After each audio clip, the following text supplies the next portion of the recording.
भील के विद्रोह के बारे में बता रहा हूं मैं आपको। भील वहां पर सारी लूटपाट करते थे, लेकिन सबसे बड़े इतिहास का साक्षी है जिसकी अंग्रेजों ने भी बहुत प्रशंसा की अपने इतिहास में, क्योंकि इतिहास उन्हीं ने लिखे हैं ज्यादा। उन्होंने ये भी बताया कि अल्लाहबाई के टाइम में किसी भी भील राजा ने, किसी भी भील डकैत ने, किसी भी भील मुखिया ने कभी भी इंदौर साम्राज्य की इस राजधानी या उसके क्षेत्र में कभी भी कोई आक्रमण नहीं किया। ये उस नारी की शक्ति थी, उस नारी की शक्ति थी जो एक समय सती होने के लिए, सती पर तुकोजीराव जी के बाद सती होने के लिए जा रही थी, लेकिन उसको रोकने वाला और बताने वाला कौन था? आज मुझे बहुत बड़ी खुशी है आप लोगों को देख करके यहाँ पर आपके 3 मूर्तियां लगाई हुई हैं, मल्हारराव होलकर जी की, अहिल्याबाई होलकर की और बाबा साहब अम्बेडकर की। इन तीनों का हमारी सामाजिक संस्कृति में बहुत बड़ा योगदान है। दोस्तों याद करिए, अगर जो 8 साल की बच्ची को बंदे पर खेलते हुए मल्हारराव होलकर ने न देखा होता, उसके गुणों को न पहचाना होता, तो शायद अहिल्याबाई हमें आज तक कभी नहीं मिल पाती। उस अहिल्याबाई को जब सती होने जा रही थी तो जिस शख्स ने रोका उस मल्हारराव होलकर ने रोका। मैं चाहता हूँ आप सभी लोग मल्हारराव होलकर के लिए एक बार जोर से ताली बजाएं। मल्हारराव होलकर की सेना हम धनगरों की सेना थी, वो सारी की सारी सेना थी जिसे उस जमाने में छोटे छोटे सरदारों ने, छत्रपति शिवाजी ने भी इकट्ठा किया था। और पेशवा उनसे इतना आतंकित रहते थे कि वो चाहते थे कि किसी भी तरह ये सेना, होलकर की सेना जो है इधर उधर हो जाए। एक बहुत बड़ी खास बात ये है, आज जो दावा करते हैं कि वो राजपूत हैं, बड़े सरदार हैं, पंजाब के लोग कहते हैं कि हम बड़े क्षत्रिय हैं, जब शासक हमारा जो नारा है वो ये है कि हम इस देश के शासक बनेंगे। और उन्होंने सभी को अपने जेलों में एक जगह अधिवेशन में उन्होंने नारा दिया कि जितने भी अनुसूचित शूद्र जितने भी हैं सब अपनी घर की दीवारों पर ये लगाएं कि हमें शासन करना है। मैं भी चाहूंगा कि आप सब आज के बाद इस दिमाग में अपने ये सारी चीजें रखें कि हमें भी शासन करना है और अपना हक लेना है। रिजर्वेशन कोई बहुत बड़ी चीज नहीं है। जब शासन के हिस्से में हम 40-50 साल से रिजर्वेशन ले रहे हैं, क्या ऐसा हो चुका है कि हमें जिनके पास रिजर्वेशन था उनको पूरी सीटें मिल चुकी हैं? हमारे पास सत्ता पाने का एक रास्ता केवल सामाजिक समरसता है, सामाजिक संघर्ष है। हमें अपने एजुकेशन पे ध्यान देना है और आप सब लोगों से मैं यही प्रार्थना करूंगा कि आप लोग इस पर बहुत जरूर ध्यान दें, अपने बच्चों को जहां से हो सके वहां तक पहुंचाएं। आज मुझे बहुत खुशी हुई कि माओ ने मिलकर के बच्चों से बताया कि आओ हम तुम्हें चांद पे ले जाएं। मैं भी चाहता हूं कि आप सब लोग ये ध्यान रखें कि अपने बच्चों को चांद की ओर बताएं कि ये चांद का रास्ता हमारे आसमान से, पृथ्वी के ऊपर से गुजरता है। लेकिन एक चीज हमेशा याद रखिए, एक शेर कहा जाता है कि ये नुक्ते तस्वीर तो तस्वीर नहीं, नुक्त मतलब एक तस्वीर का जो बिंदु है, ये नुक्ते तस्वीर तो तस्वीर नहीं, एक हल्के जंजीर तो जंजीर नहीं, तकदीर तो कौमों की हुआ करती है, एक शख्स की किस्मत कभी तकदीर नहीं। Thank you. जाती हैं देख कर प्रजा की पीर, पोछे चछुओं का नीर, राजे के धर्म हेतु स्वयं उठ जाती हैं। योगी का विश्वास बनी जनता की आस बनी, योगी का विश्वास बनी जनता की आस बनी, जनता को भूलनी जिसों के सहलाती है। देवी राजे माता से अहिल्या बनी लोक माता, देवी राजे माता से अहिल्या बनी लोक माता, शासिका साहसी पुण्य श्लोक कहलाती है। देवी राजे माता से अहिल्या बनी लोक माता, शासिका साहसी पुण्य श्लोक कहलाती है। सबसे खास बात जो इस परिवार की मुझे लग रही है, और मुझे लग रहा है विगत 3 वर्षों से ये कार्यक्रम हो रहा है, और सबसे अच्छी बात है कि इसमें जितनी भी पदाधिकारी महिलाएं हैं, मैं आप सभी महिलाओं को, चाहे शिल्पी जी हो, चाहे मधु दीदी हो, जितनी भी कार्यकारिणी की महिलाएं हैं, आप सबको मैं तहे दिल से धन्यवाद देती हूँ कि आपके अथक प्रयासों से जो इस तरीके का मंच सजा है उसके लिए भी धन्यवाद देती हूँ। मुझे जो आज सेशन मिला है कि महिलाओं की समाज में क्या भूमिका है, समाज में महिलाएं अपने जन्म से लेकर अपनी मृत्यु तक एक अहम किरदार निभाती हैं। उसका जीता जागता उदाहरण अगर हम देखें, हम चाहे किसी भी परिवार में जन्म लें, जब एक लड़की जन्म लेती है तो जन्म से लेकर के मृत्यु तक का संघर्ष करती है। जन्म लेने के बाद जब उस परिवार में वो पली पोसी और बड़ी होती है तो सबसे पहले चिंता माँ बाप को हो जाती है कि बेटी पैदा हो गई है, इसकी परवरिश करनी है। और पहले का अगर युग देखें तो लोग शिक्षा पे कोई ध्यान नहीं देता था, कि उनको ये लगता था कि लड़का हुआ है तो उसको पढ़ाना है, बिटिया हुई है तो उसको नहीं पढ़ाना है, उसकी तो शादी करनी है। लेकिन जैसे जैसे युग परिवर्तन हुआ, हमारे समाज के लोग, या मैं किसी भी समाज की अगर बात कर लूं, बहुत देर में लोगों, महिलाएं समाज के विकास एवं तरक्की में महत्वपूर्ण भूमिका निभाती हैं। मैंने भी कहा ना कि चाहे अपना समाज, ये गढ़िया समाज या किसी भी समाज की जो महिलाएं हैं, वो आज निरंतर आगे बढ़ने का प्रयास कर रही है। आप चाहे सरकारी नौकरियों में देख लीजिए, चाहे प्राइवेट सेक्टर में देख लीजिए, आज महिलाएं कंधे से कंधा मिलाकर पुरुषों के साथ खड़ी हैं। और मुझे अच्छा लगता है उस परिवार के लोग, जिस परिवार के लोग ये मानते हैं कि महिलाओं को भी आगे संघर्ष करके हमें आगे बढ़ाना है। मैं उस परिवार को भी, ऐसे परिवारों को भी बहुत ही तहे दिल से शुक्रिया अदा करना चाहती हूँ कि जो महिलाओं को बढ़ाने का काम करते हैं। आज भी देश की ये आधी आबादी जो हमारी महिलाओं की है, वो कहीं नहीं किस शिक्षा से दूर है। मैं ऐसा मानती हूँ कि अभी भी पूरे भारतवर्ष की अगर बात की जाए तो बहुत से क्षेत्र ऐसे हैं जहां पर महिलाएं अशिक्षित हैं, और उसका मेन कारण है जो समाज में हम लोग रहते हैं, उस समाज के लोग अगर पढ़े लिखे नहीं होंगे तो हमारी महिलाएं भी पढ़ी लिखी नहीं होंगी। तो हमारी महिलाओं का पढ़ा लिखा होना बहुत जरूरी है, क्योंकि मैं इस बात को मानती हूँ कि शिक्षा और महिला सशक्तिकरण के बिना परिवार और समाज और देश का विकास नहीं हो सकता। अगर घर की महिला शिक्षित होगी तभी तो वो अपने बच्चों को पढ़ा पाएगी, अगर वो शिक्षित नहीं होगी तो वो बच्चों को पढ़ाएगी क्या। और आज के युग में अगर देखें तो एक लड़की जब शादी होकर के अपने घर आती है तो माँ बाप का सीधा प्रश्न होता है कि आपको चूल्हा चौका करना है, आपको घर की जिम्मेदारियां संभालनी है, आपको बच्चों की परवरिश करनी है। लेकिन अगर कोई लड़की अपने मायके से थोड़ा सा भी पढ़ के आती है और अगर ससुराल वाले उसको पढ़ाने का काम करते हैं तो वो परिवार को मैं धन्य मानती हूँ कि वो ऐसी महिलाओं को आगे बढ़ाने में सक्षम होते हैं। और मैंने ये देखा, मैं साक्षात उदाहरण मैं अपने हाथ से लेती हूँ। आज मैं प्रतिभा अटल अगर इस मंच से बोल रही हूँ तो मैं इसके पीछे भी बहुत बड़ा एक कारण है, क्योंकि मैं एक पुलिस डिपार्टमेंट की बेटी हूँ, आदरणीय जयपाल सिंह जी की बेटी हूँ, और जिस परिवार में मेरी शादी हुई वो एक राजनीतिक परिवार था। और उस राजनीतिक परिवार में मेरे पिताजी का एक संघर्ष, पिताजी जी कहूंगी क्योंकि ससुर साहब तो स्वर्गवासी हो गए हैं, लेकिन मैंने हमेशा उनको पिता का ही दर्जा दिया है। एक जन्म वाले पिता होते हैं, एक जो जिस शादी हो करके किसी कोई महिला अपने घर जाती है तो वो महिला जो होती है वो उस घर का हिस्सा बनती है। लेकिन मेरे ससुर साहब ने मुझे हमेशा एक बेटी की तरीके दर्जा दिया, और मैं अपनी माँ, जो इसको कहते हैं कि सास, मैं इसको सास नहीं मानती, मैं अपनी माँ मानती हूँ कि मुझे राजनीति के परिक्षेत्र में अग्रसर अगर किसी ने किया है तो मेरी माँ ने किया है। और उससे भी बड़ा रीजन मैं आपको बता दूं, अगर किसी का सहयोग मिला है तो मुझे अपने पति का मिला है। प्रशांत अटल जी बैठे हैं, उन्होंने इस राजनीति में मुझे आगे लाने के लिए बहुत संघर्ष किया है, और आज इस मंच से और बहुत खुले विचारों से जो मैं आपसे अपनी बात कह पा रही हूँ उसका कहीं ना कहीं रीजन मेरे परिवार का है। तो मैं इस बात को मानती हूँ कि परिवार किसी भी महिला को आगे बढ़ाने में सक्षम होता है और बढ़ाना भी चाहिए। आज जितनी भी बेटियों की जो प्रतिभाएं यहाँ थी, जो प्रतिभाएं यहाँ पे आज हमको दिखी, अभी एक बेटी योगा कर रही थी, मतलब आप मानिए मैं बड़ा हैरान थी कि इस बच्ची जो ये योगा कर रही है इसके अंदर कितना टैलेंट है। तो ऐसे माँ बापों को मैं कहूंगी कि आप अपने इस बच्ची के टैलेंट को यही इस मंच तक सीमित ना रखिए, इसको आगे बढ़ाने का काम करिए। जहाँ कहीं आपको लगता है हमारी जरूरत है, इस GYM की जरूरत है, वहाँ उस क्षेत्र में हम सब उसको बढ़ाने का काम करेंगे।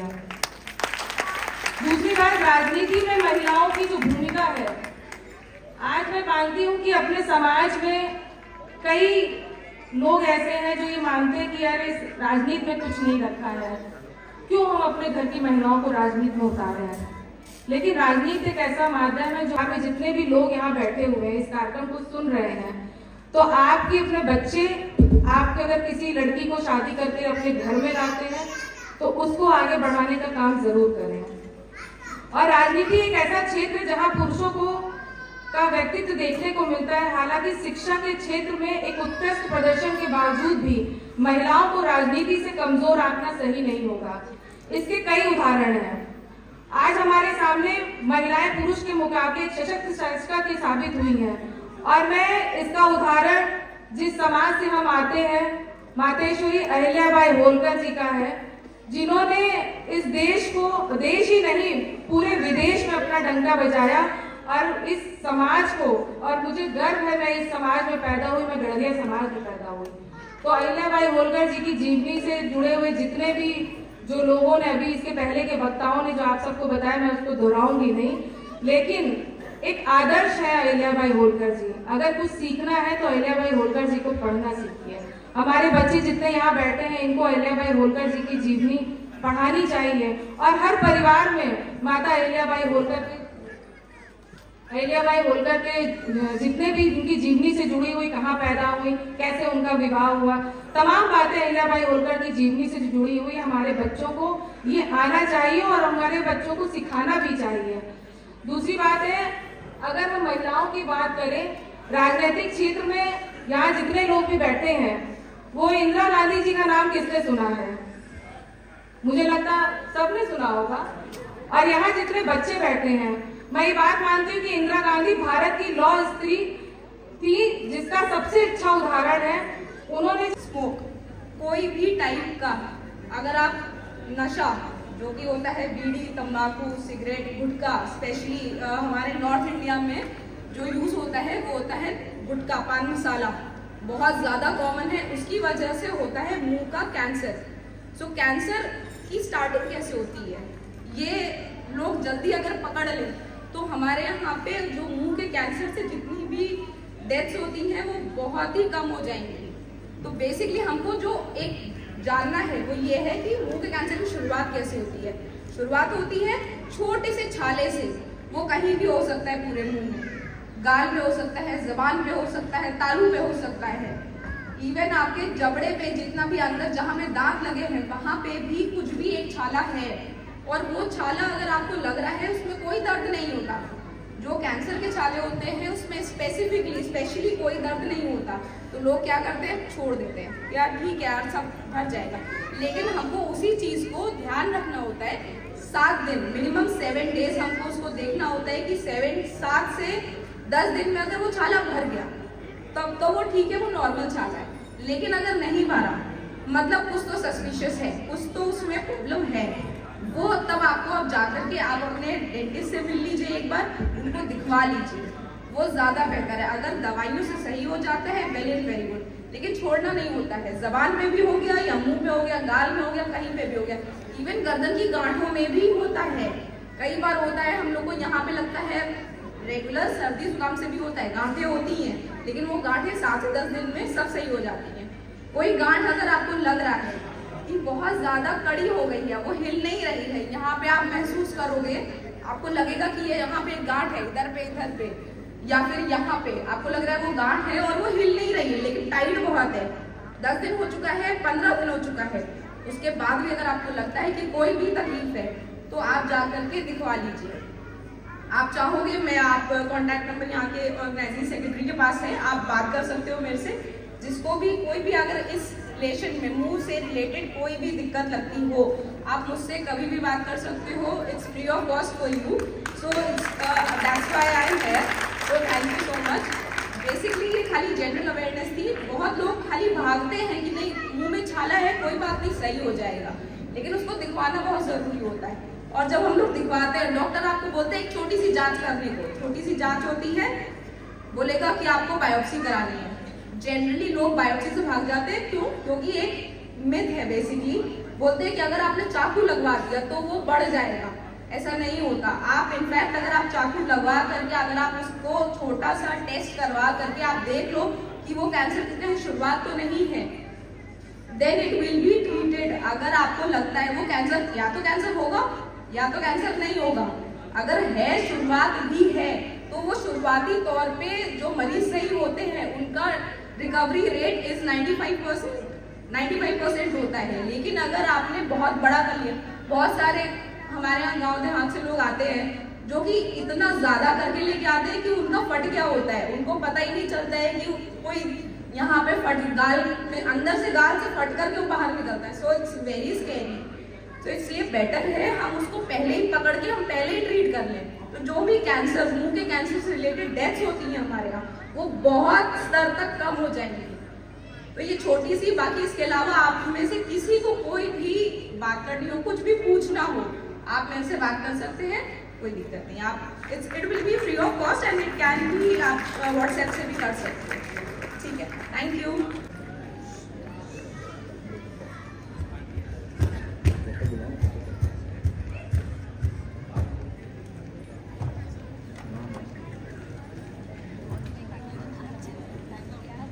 थैंक यू मैम, आपने हम लोगों को अपना समय दिया। इसके यहाँ पर आए हुए हमारे अपने समाज के सभी गणमान्य व्यक्ति, वरिष्ठ नागरिक, महिलाएं एवं बच्चे, ये कार्यक्रम जो जिम संस्था के द्वारा इसका आयोजन किया गया है, इस कार्यक्रम की शुरुआत इन्होंने लगभग 5 साल पहले इस संस्था ने की थी। और इस संस्था के बारे में तो आप सभी लोग जानते ही होंगे। उसके साथ साथ जो इन्होंने प्लेटफॉर्म दिया है बच्चों को, और जो हमारे जो एजुकेटेड मेंबर्स हैं, उन्होंने अपने बच्चों के लिए इस प्लेटफॉर्म की जो सराहना की है, वो उसके लिए मैं उन सभी का भी पहले से धन्यवाद देता हूं। और जितने अच्छी तरह से इस ऑर्गेनाइजेशन का प्रबंधन इन्होंने किया है, वो भी काबिल तारीफ है। और जो इन्होंने थीम रखा है, जो 30 शताब्दी वर्ष मनाया जा रहा है राजमाता अहिल्याबाई होलकर जी का, वो हम सभी के लिए प्रेरणा स्रोत है, हमें हमेशा प्रेरणा देता आया है। हम लोग महापुरुषों की जो जयंती मनाते हैं या उनका जो जन्मदिन मनाते हैं, तो उसके पीछे एक बड़ा सा एक संदेश छुपा होता है कि जो ज्ञान, जो चीज़ें उन्होंने अपने जीवन में इतने अनुभव से, इतने संघर्ष से आत्मसात की थी, उसको समाज के भले के लिए, अपने व्यक्तिगत कैरियर उत्थान के लिए जो संघर्ष से हम उनसे कुछ सीख सकते हैं, उन चीज़ों को हम हर बार अपने आप को रिमाइंड कराते हैं। एक कायदे का एक ये हम सब के लिए अवेयरनेस प्रोग्राम की तरह होता है कि हम सब अपनी अंतर शक्तियों को पहचानें और जो हमारे पूर्वज रहे हैं, उनके संघर्ष, उनके आदर्शों, जो उन्होंने जिस तरह से अपने समय में संघर्ष करते हुए मुकाम हासिल किया है, मेहनत किया है, वो हमें एक शिक्षा जरूर देता है और हमें उस पर अनुसरण करने के लिए हमेशा प्रेरित करता है। तो मैं बहुत ज़्यादा इस समय नहीं लेना चाहता हूँ, क्योंकि बहुत सारे बच्चे हैं जिनको अपनी कला का प्रदर्शन करने का सौभाग्य आज प्राप्त हो रहा है, तो उस समय को मैं बिल्कुल कम नहीं करना चाहता हूँ। मेरा उन सभी बच्चों को और उनके गार्जियन को बहुत बहुत बधाइयाँ एवं आने वाले भविष्य, उज्जवल भविष्य के लिए शुभकामनाएँ। साथ ही जो ये जिम संस्था है, इनके द्वारा जो कार्य किया जा रहा है, इसके लिए उनको आगे आने वाले भविष्य के लिए, ताकि वो और अच्छे से अपना कार्यक्रम कर पाएँ, और भी जो उन्होंने इसके बैकड्रॉप में काफ़ी चीज़ें जो तैयारी अपने लोगों के उत्थान के लिए या जो भी उन्होंने अपने एजेंडाज बनाए हुए हैं, उन सभी में वो सफल हों। मैं इसके लिए उनको तहे दिल से शुभकामनाएँ देता हूँ एवं बहुत बहुत धन्यवाद।